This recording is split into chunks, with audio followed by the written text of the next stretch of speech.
Hey, hi. This is We Can Ride Together. This is one of the tech talks, and this tech talk is about light rail, and the subject is income versus cost. And it follows on from pages on our website. And I'll just share my screen.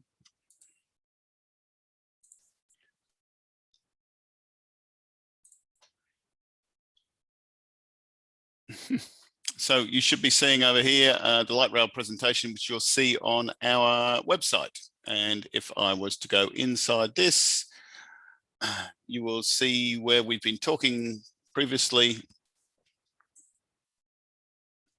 about trams, what they are, what they look like, what they can do, stick things on the back, have some fun. And then we talk about timetable, frequent service. And this is all important to do where the money comes from and where the costs are, etc., and how many people. So we talk about all of these factors here.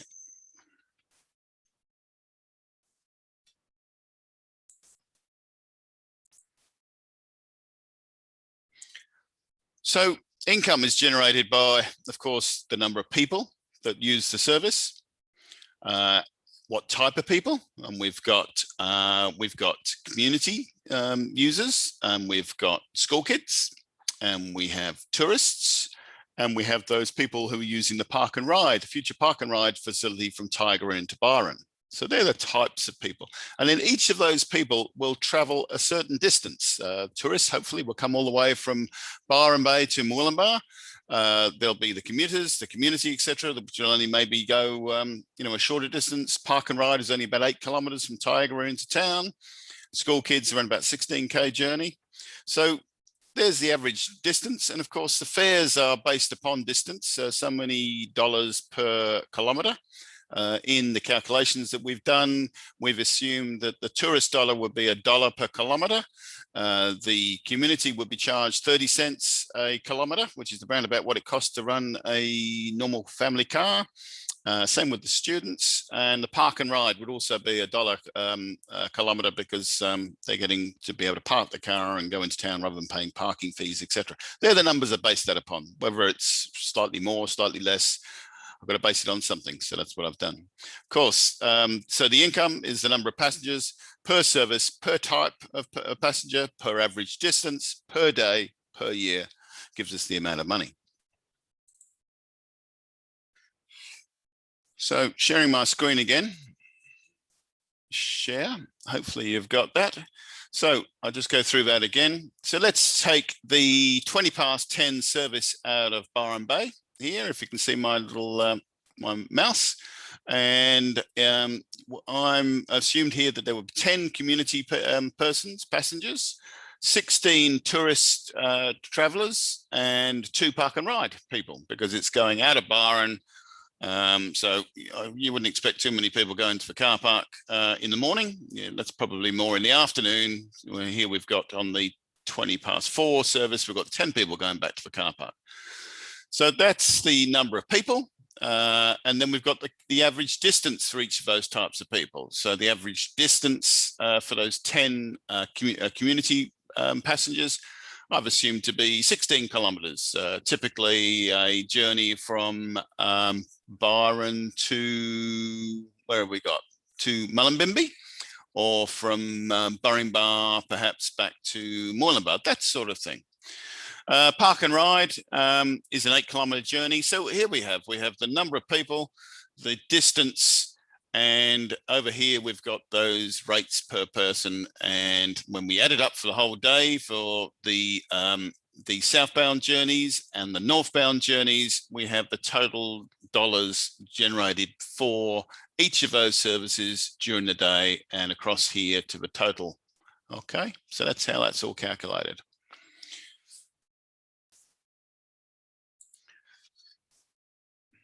So what's those numbers per year under those calculations? So sharing screen again, not fantastic at this, I know, but I will get there. Okay, so you should have this screen here. So what does it say? Totals in both directions. You'll see this on the website in the light rail section. So per day, the average is 357 during the whole day. Remembering those services start at well before 7 in the morning and finish just after midnight in Byron. The whole reason behind that is because it's a community service. It's out there to serve the community. The early morning and the late evening services won't make money, but it's not about making money. It's about providing a service for our community. So 357 community, school kids, 251. That's kids going from, let's say, Murwillumbah to well, Crabs Creek all the way through to the Murwillumbah schools, and Yelgan all the way through to the Mullumbimby and Byron schools. Tourist travel, we're saying 406 tourists a day over the whole service. They're traveling on the trains, on the light rail. Park and ride, only 228 with these particular services on the park and ride service. So 1,242 per day. Per week, that's 8,694. Per month, 37,778. Per year, 450,000 people per year carried. The income that generates in the calculations I've shown brings in an income of 7.877 million per annum. So I hope that explains where the numbers come from. So just to go over again, how I calculated those fares, because I'm sure lots of people are going to be arguing it's too expensive, it's too cheap, it's too whatever. Somehow I've got to come up with some assumptions and what I believe is a fair amount of money to make to do this. So here we have a summary here. The fare charge to each passenger dollar per kilometre travelled is, so in these calculations, community 30 cents a kilometre, school kids 30 cents a kilometre, tourist travel $1, park and ride $1. Park and ride users, the short distance would be $8 each way, but considering the cost to park a car in Byron, this should still be attractive. For community members, the fare of 30 cents a kilometre is comparable with the cost to run a family car. And I'm not sure what the government pays for school travel, but considering most school buses travel empty in one direction most of the time, I've used a figure of 30 cents a kilometre. Okay.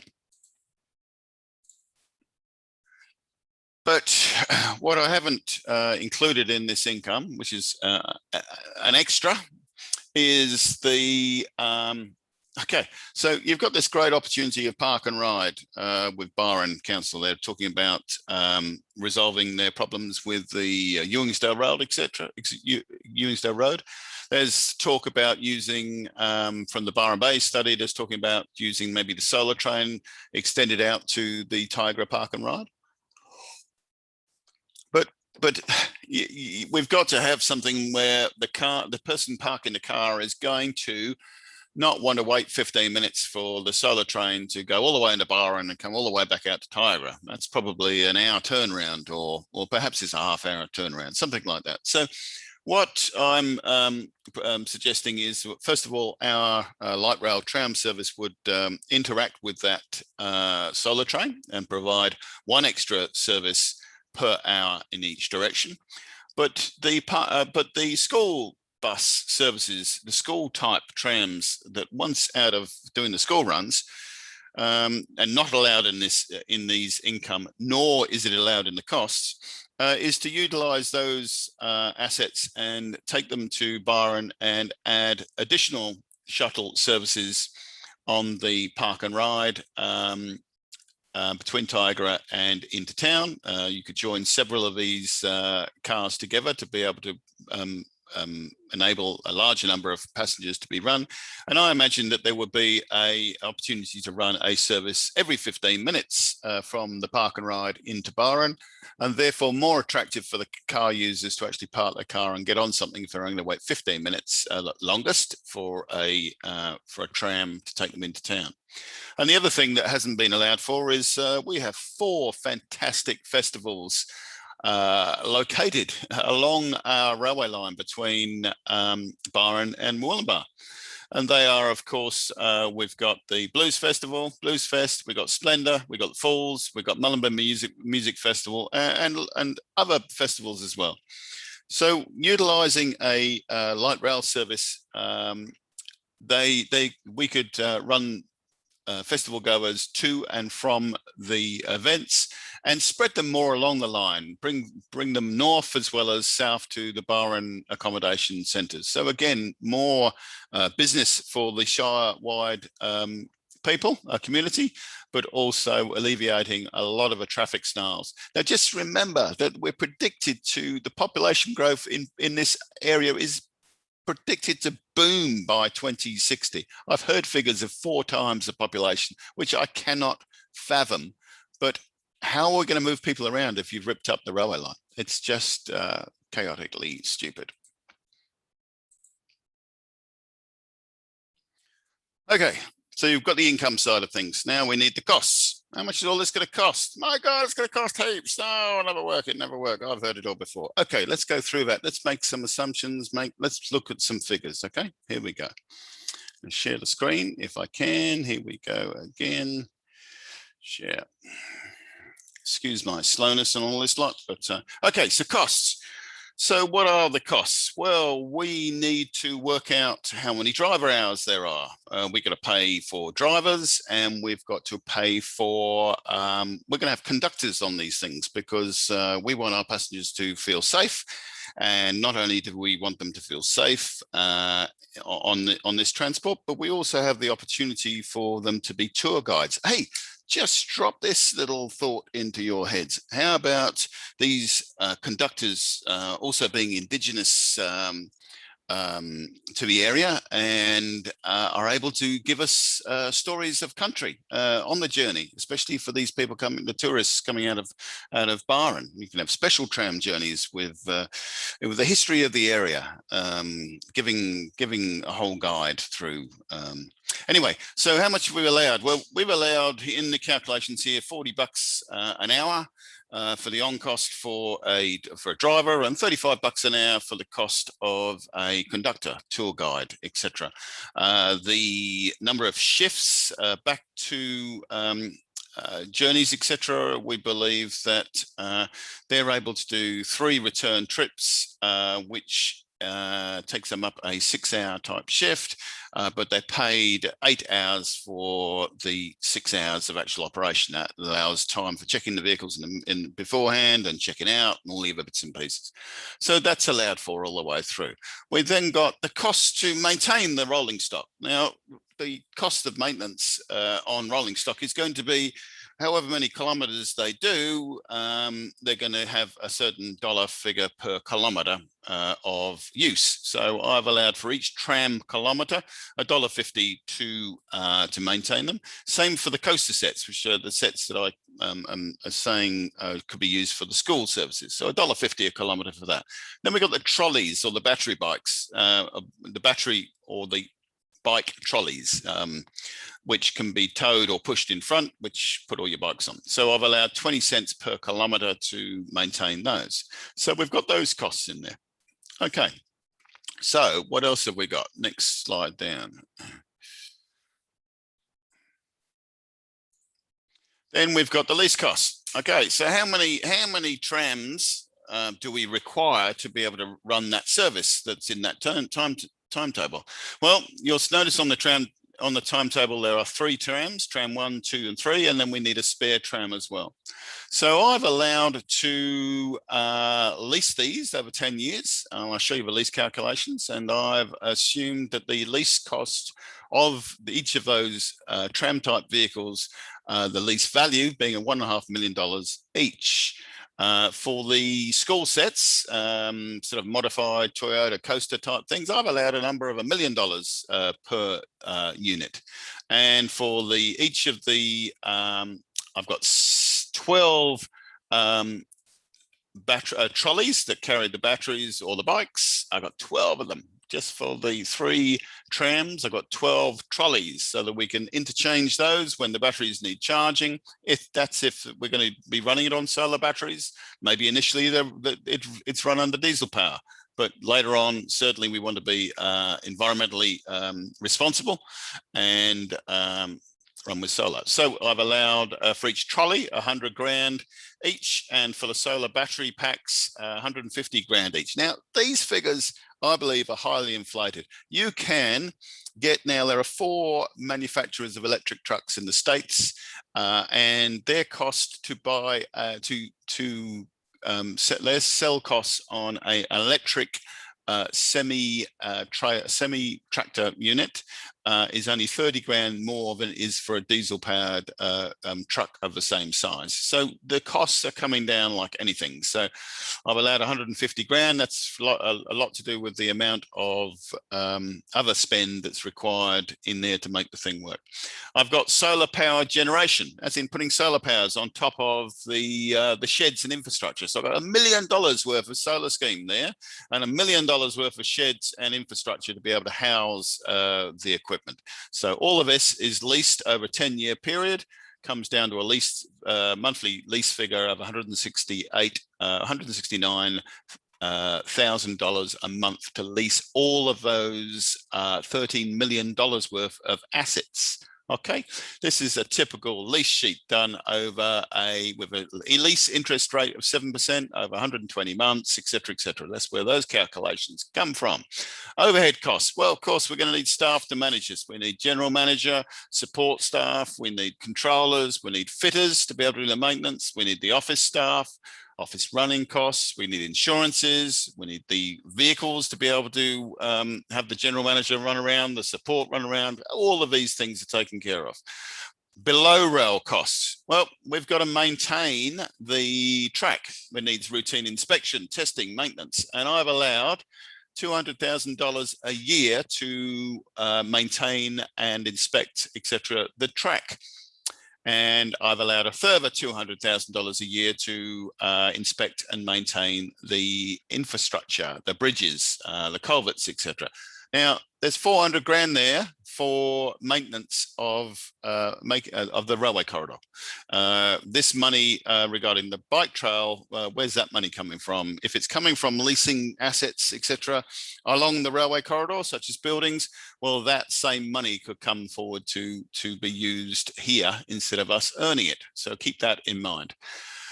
So I've got below rail costs. I've got a team manager, I've got a foreman, I've got a ganger, I've got maintenance crews, I've got 2 fitters. So all of those costs, then we've got the offices and we've got vehicles for all of that maintenance, all of that to be able to look after. There's 1.4 million a year to maintain the track and the structures and the people to be able to do that. Okay, note to self, tell the audience that this tram service includes for maintenance of the track and the bridges. I've just done that. On the track rail, the rail trail proposal, where's that income coming from? If it's coming from the council, from leasing of property, well, that money should be going to the light rail operator. So summary of the income, as I said before, $7.8 million. And I've got costs above rail of $6.4 million. And I've told you where that comes from. I've got here that we will be employing above rail 20, that's the drivers and the people to manage the above rail services, 20 people. And then the costs below rail for the maintenance, etc., as I said before, was 1.4 million. Oh, sorry. And the employment, 8 people employed to maintain the whole track and the railway corridor between Byron and Murwillumbah. And therefore the overall employment, 28 people. And with these figures here, with the 32%, tram capacity, 32% tram capacity, we are predicting here a profit to the business of $74,000 a year. Not a lot. Mind you, we haven't included the whole of that extra income coming from the additional park and ride services, nor the festivals, nor any government support that may come in. And of course, the numbers here are very conservative. We believe the potential is a lot more to be able to be using this service, especially over time. So that's basically cost versus income. Tell us what you think. Thank you very much. I'm going to sign out.